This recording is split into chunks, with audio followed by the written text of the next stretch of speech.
आज 5 मई संडे को नीट का एग्ज़ाम हुआ। बहुत खुशी की बात है। क्वेश्चन मॉडरेट था, कहा जाए तो सिंपल भी था। पढ़े तो सिंपल, नहीं तो मॉडरेट। बिल्कुल नहीं पढ़े हो तो बिल्कुल हार्ड क्वेश्चन। फर्स्ट क्वेश्चन आपको first chapter unit measurement and dimension से था, वर्नियर स्केल पर। क्वेश्चन सिंपल था, लेकिन ये जो फर्स्ट क्वेश्चन है ये सीधा ट्रिक पर सॉल्व किया जा सकता है। और ये ट्रिक आपके इस बुक से, physics a tricky approach book में पेज नंबर 50 में एक ट्रिक दिया गया है जिस पर सेकेंडों में प्रॉब्लम को सॉल्व किया जा सकता है, with in 1 to 2 second. First question हम लोग डिस्कस कर रहे हैं अभी। इस तरह से 20 क्वेश्चंस अप्रॉक्स डिस्कस करेंगे इस वीडियो में, फिर और वीडियो में भी और नेक्स्ट क्वेश्चन डिस्कस किया जाएगा। तो फर्स्ट क्वेश्चन है कि वर्नियर स्केल में, in a vernier scale n+1 divisions of vernier scale coincides with n+1 division of vernier scale, n+1 division of vernier scale coincides with n division of main scale, coincides with n divisions of main scale. अच्छा, यहाँ पर ये भी given है, दे दिया कि 1 main scale division 0.1 millimetre के equal है। आपको फाइंड करना है vernier constant in centimetre, vernier constant. तो वर्नियर कांस्टेंट मतलब वर्नियर कांस्टेंट यानी आपको लिस्ट काउंट फाइंड करना है यहाँ पर। So simple. तो ट्रिकी अप्रोच बुक में पेज नंबर 50 में एक ट्रिक दिया हुआ है। वो ट्रिक ये है लिस्ट काउंट के लिए, डिफरेंस, सीधा डिफरेंस लिख लो मेन स्केल डिवीजन और वर्नियर स्केल डिवीजन का, नीचे वर्नियर स्केल डिवीजन और 1 मेन स्केल डिवीजन की reading.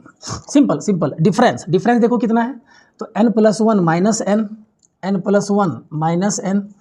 Vernier scale division n, 1 main scale division की वैल्यू 0.1 मिलीमीटर, 0.1 मिलीमीटर, तो कितना हो गया, n से n कैंसिल ना, 1/n 0.1 मिलीमीटर। लेकिन आंसर तो सेंटीमीटर में लाना था, तो कितना हो गया 1/100 इंटू n+1। भाई ये मिलीमीटर में है कि नहीं, 1 सेंटीमीटर में 10 मिलीमीटर, या ऐसा कह सकते हो कि 1 मिलीमीटर में 0.1 सेंटीमीटर। तो आंसर ये हो गया बी, आंसर हो गया बी। सो सिंपल है ना। ट्रिक सीधा है वर्नियर स्केल का, सीधा difference by vernier scale division into main scale division, that's it answer. Next question देखते हैं जल्दी 12 से है question. In a monochromatic source in Young's double slit experiment is replaced by white light. अगर Young's double slit experiment में white light का use कर दिया जाए, आपको पता है कि मोनोक्रोमेटिक लाइट यूज किया जाता है YDAC में डबल स्लिट एक्सपेरिमेंट में, तभी इंटरफेरेंस पैटर्न बनता है। अगर व्हाइट लाइट यूज किया गया, white light is not the monochromatic light, so no interference will appear.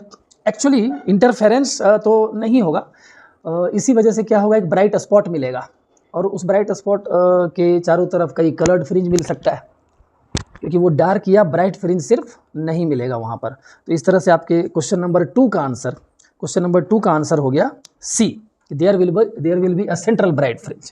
Question number 2 का answer C, there will be a central bright fringe surrounding by coloured fringes. ठीक, अब question number 3 देख लो। हाँ, तो 2 का क्या आ गया, सी। क्वेश्चन नंबर 2 का आंसर सी। क्वेश्चन नंबर 3 में क्या है, क्वेश्चन नंबर 3 में लॉजिक गेट दिया हुआ है, कुछ ट्रूथ टेबल है गिवन, यहाँ पर देख सकते हो। ट्रूथ टेबल है, 2 इनपुट ए और बी, एक आउटपुट वाई, 0 0 1 0 1 0 1 0 1 1 1 0। और ऑप्शन है कि जो आउटपुट है, ये आउटपुट इनमें से किसको सेटिस्फाई करेगा, ए निगेशन, बी में A dot B negation plus A negation, C में बी निगेशन, डी में बी। ऑब्वियसली देख सकते हैं हम लोग यहाँ पर कि बी का निगेशन 1 आउटपुट में आ रहा है, 1 का निगेशन 0 आउटपुट में आ रहा है, 0 का 1 1 का 0। तो ऑब्वियसली कौन सा करेक्ट होगा, बी का निगेशन है ना, क्योंकि बी का निगेशन आ रहा है यहाँ पर, 0 का नॉट 1 1 का नॉट 0 0 का नॉट 1 1 का नॉट 0। बाकी अदर ऑप्शन सेटिस्फाई नहीं कर रहा। ये सेकेंड ऑप्शन में ये रॉन्ग हो रहा है, ये भी रॉन्ग हो रहा है ना। चलिए नेक्स्ट क्वेश्चन नंबर 4। बड़ा सिंपल सा प्रॉब्लम है कि एक सर्किट गिवन है, करंट इलेक्ट्रिसिटी से है क्वेश्चन। क्लास 12th, ये 10 वोल्ट ईएमएफ, इंटरनल रेजिस्टेंस 1 ओम और एक्सटर्नल रेजिस्टेंस 4 ओम। आपको फाइंड करना है टर्मिनल पोटेंशियल डिफरेंस, जैसे कि इस दो पॉइंट के बीच का potential difference, terminal potential difference. भाई करंट निकाल लो, पहले करंट फाइंड कर लो। कैसे? EMF by external resistance plus internal resistance. EMF कितना? तो 10 वोल्ट, एक्सटर्नल रेजिस्टेंस 4 ओम, इंटरनल रेजिस्टेंस 1, कितना आ गया? 2 एम्पियर। अब terminal voltage simple direct formula पर है, सीधा अप्लाई कर लो। डिस्चार्ज हो रहा है सेल, अरे कुछ है नहीं, एक एक्सटर्नल रेजिस्टेंस कनेक्टेड है तो डिस्चार्ज ही होगा सेल ऑब्वियसली। तो ईएमएफ की value 10 volt, current 2 ampere, internal resistance 1, we get 10 - 2 8 volt which is option C, 4 का सी आ गया। चलो ठीक है, क्लियर, सिंपल क्वेश्चन था, नहीं पढ़ो तो बहुत हार्ड क्वेश्चन है और क्या, मिटा दे। चलो question number 5, question number 5, question number 5 भी डायरेक्ट फार्मूला बेस्ड क्वेश्चन, थोड़ा सा कॉन्सेप्ट।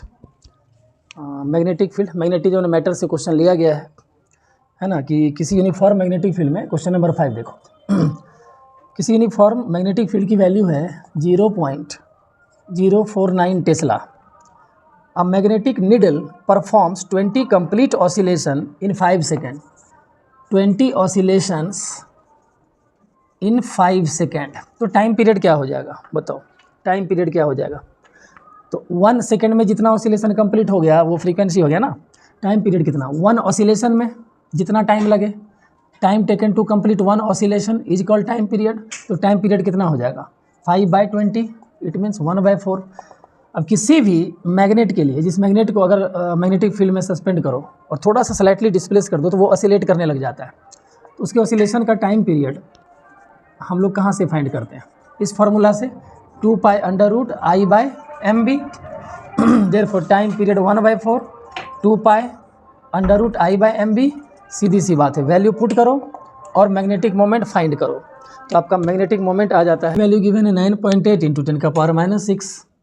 अब अगर टाइम पीरियड के फार्मूला में हम लोग वैल्यू पुट करें, डायरेक्ट फार्मूला में वैल्यू पुट करो टी की वैल्यू, तो यहाँ से देखो 1/4 पुट कर दिया, 2π नीचे ले आया, हो गया 1/8π √I/mb, squaring both sides and putting the values, we get the result, we get the magnetic moment, और आंसर अपना क्या आ गया? डी आ गया। क्वेश्चन नंबर 5 था ये। अब क्वेश्चन नंबर 6 देखते हैं। क्वेश्चन नंबर 6 में क्या बोल रहा है? थोड़ा सा कॉमन सेंस, थोड़े से पैसेंस की ज़रूरत है। प्रॉब्लम सिंपल था कि a wire of length L and resistance 100 ओम, किसी वायर का रेजिस्टेंस 100 ओम है और लेंथ L गिवन है, उसको 10 इक्वल पार्ट में तोड़ दिया गया। तो बताओ हर पार्ट का कितना होगा रेजिस्टेंस? ये क्वेश्चन नंबर 6 है। तो ऑब्वियसली हर पार्ट का रेजिस्टेंस हो जाएगा कितना? 10 ओम। 100 ओम रेजिस्टेंस था, 10 इक्वल पार्ट में तोड़ दिया गया वायर को, तो इच पार्ट का कितना हो जाएगा? 10 ओम। नाउ क्वेश्चन क्या बोल रहा है कि the first 5 parts are connected in series. पहला 5 पार्ट, अब 10-10 ओम वाला 5 पार्ट है, उसको सीरीज में कनेक्ट कर दिया, तो कितना आ जाएगा resistance? 10 + 10 + 10 + 10, R1 + R2 + R3 + R4 + R5, कितना हो गया? 50 ओम। देयर आफ्टर ये कहा जा रहा है कि बाकी पांचों रेजिस्टेंस को पैरेलल में कनेक्ट कर दिया, तो पैरेलल में कनेक्ट कर दिया, आइडेंटिकल था तो n से डिवाइड कर दो, 10/5 आ गया 2 ohm. Now both are connected in series, therefore R equivalent will be R1 + R2, यानी 50 + 2 = 52 ohm, which is your option second, option B. Answer आपका हो गया बी, हालांकि यहाँ सेकेंड लिखा है, ऑप्शन वही हुआ सेकेंड या बी।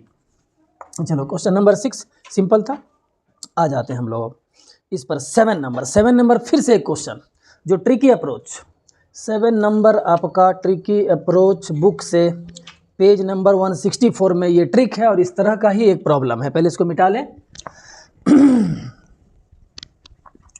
क्वेश्चन नंबर 7, उसमें ये न्यूटन्स लॉ पर क्वेश्चन है, न्यूटन्स लॉ पर। तो न्यूटन्स लॉ पर एक ट्रिक है, पेज नंबर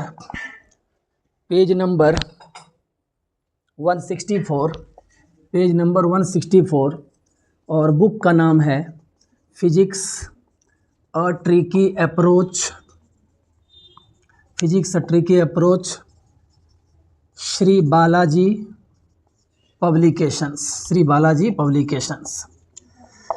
वहाँ एक ट्रिक दिया हुआ है, उस पर आप 1 to 2 सेकंड, 1 से 2 सेकंड में जाते जाते ये प्रॉब्लम सॉल्व कर सकते हैं, जो नीट 2024 के प्रॉब्लम नंबर क्वेश्चन नंबर 7 में गिवन है। और सेम वैसा ही क्वेश्चन और उसी ट्रिक पर पेज नंबर 164 में इस बुक से लिया गया है। ये बुक आपको अमेजॉन, फ्लिपकार्ट सब पर अवेलेबल है, श्री बालाजी books.com पर भी अवेलेबल है, या आपके नियरेस्ट बुक शॉप पर भी, श्री बालाजी books.com पर भी, कहीं से आप ये बुक ले सकते हैं। प्रॉब्लम देख लो, बता दे रहे प्रॉब्लम। देखो एक ट्रिक पहले समझा दें। वो ट्रिक है क्या? ट्रिक ये है कि जैसे दो ब्लॉक है, मान लो इधर से फोर्स F1 लग रहा है, इस ब्लॉक का मास M1, इसका मास M2, इधर से फोर्स F2 लग रहा है। अगर हमको कांटेक्ट फोर्स फाइंड करना है, कांटेक्ट फोर्स फाइंड करना है, तो आराम से इसका फोर्स इंटू दूसरे का मास, जिस इधर का फोर्स तो दूसरे का मास, फिर F2 इंटू M1 कर दो, नीचे M1 प्लस M2 कर दो। तो यहाँ पर प्रॉब्लम क्या दिया हुआ है क्वेश्चन नंबर 7 में, नीट के क्वेश्चन नंबर 7 में, कि एक 2 kg का ब्लॉक है, ये 2 kg का ब्लॉक, और इसके साथ कांटेक्ट में 3 kg का ब्लॉक। इधर से फोर्स अप्लाई किया गया 10 न्यूटन, इधर से फोर्स अप्लाई किया गया 10 न्यूटन, और इधर से कोई फोर्स नहीं है, इधर से कोई फोर्स नहीं। आपको कांटेक्ट फोर्स फाइंड करना था, तो लगा दो ना, 10 इंटू 3 30 प्लस इधर तो जीरो फोर्स है, इधर तो जीरो फोर्स है, तो 0 इंटू 2 0 अपॉन में M1 प्लस M2 2 प्लस 3 कितना हो गया 30/5, 30/5 यानी कि 6 न्यूटन इज योर आंसर। तो बहुत सिंपल था, ट्रिक पर और इजीली हम लोग इसको कर सकते हैं। तो ये हुआ आपका आंसर सी, यानी कि थर्ड, है ना। सो सिंपल ट्रिक, इसका फोर्स इंटू दूसरे का मास, जिसका फोर्स इंटू दूसरे का मास, ठीक। तो F1 into M2 plus F2 into M1 by total mass M1 plus M2, easily solve हो गया ट्रिक पर, है ना। तो आप physics a tricky approach book जरूर लें, जरूर खरीदें।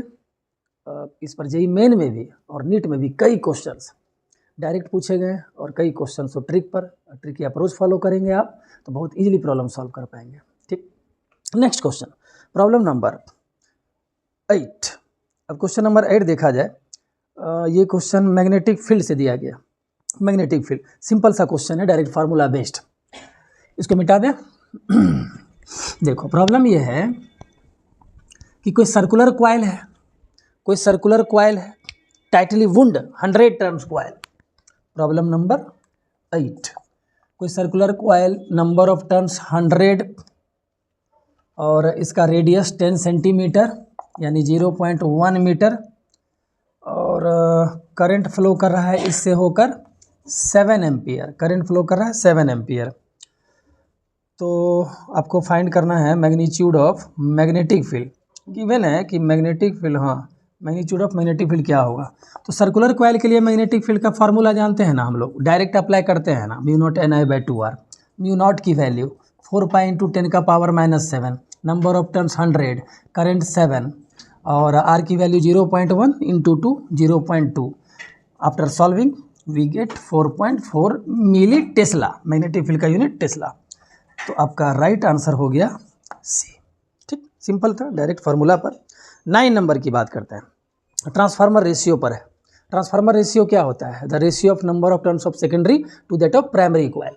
डायरेक्ट क्वेश्चन है, number of turns of secondary और number of turns of primary का ratio, sorry number of turns of primary और number of turns of secondary का रेशियो 1/2 है। और आपको पता है कि वोल्टेज अक्रॉस आउटपुट और इनपुट, या voltage across secondary by primary किसके इक्वल होता है? Number of turns of secondary number of turns of primary के रेशियो के इक्वल। तो NS/NP कर दो तो 2:1 हो गया। बड़ा सिंपल सा था, आंसर हो गया बी, यानी कि नीट के अकॉर्डिंग सेकेंड, ठीक। तो ये था 9 नंबर। अब देख लें हम लोग जरा 10 नंबर क्वेश्चन। ये रहा 10 नंबर क्वेश्चन। 10 नंबर क्वेश्चन क्या है कि the graph which shows the variation of 1/λ²। देखो kinetic energy E, kinetic energy, रुक जाओ मिटा दें इसको पहले।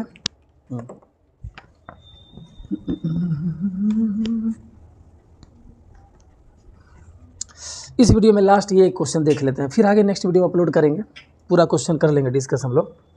दिया हुआ है क्या 10 नंबर में कि इधर 1/λ² लेमडा वेवलेंथ और इधर ई है काइनेटिक एनर्जी। ई क्या है? Kinetic energy. तो the graph shows the variation of 1/λ² and its kinetic energy E, where lambda is the de Broglie wavelength of free particle. कौन सा ग्राफ करेक्ट होगा? सीधी सी बात है, हम लोग जानते हैं कि lambda is equal to h/p, p is momentum, p equals √2m k kinetic energy, जो कि यहाँ ई है गिवन, क्वेश्चन में ई है गिवन।